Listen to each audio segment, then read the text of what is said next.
Isap rokok ni kita nak suruh dia berhenti, dia tak berhenti. Nak suruh dia taubat, dia tak taubat. Nak taubat macam mana? Dia pergi cari ustaz dia hak isap rokok juga.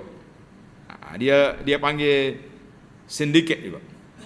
Ustaz, saja nak tanya hukum isap rokok ni hak benar-benarnya macam mana? Alah lah benda lagu tu gak khilaf ulama. Dia buah khilaf tu gak.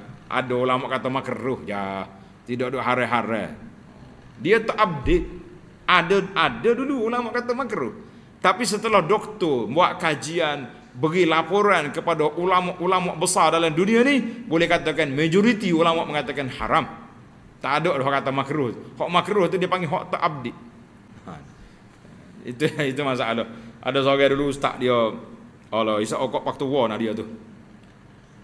Dia dengar sebut fatwa-fatwa ulama ni. Marah dia. Dia kata siapa dia kata rokok ni haram, dia ni telah menyanggah Quran dengan hadis. Kata sedap fatwa dia. Bercanggah dengan Quran dengan hadis. Sebab dalam Quran tak sebut, dalam hadis tak sebut. Kita kata berat dalam. Padahal dalam Quran tak sebut lah rokok-rokok tu al-malboro haram, tak ada. Tapi wa yuharrimu alaihimul khaba'is. Allah mengharamkan benda yang buruk, yang keji, yang tak baik. Maka yang menilai baik buruk satu benda ni kita tanya doktor. Kan?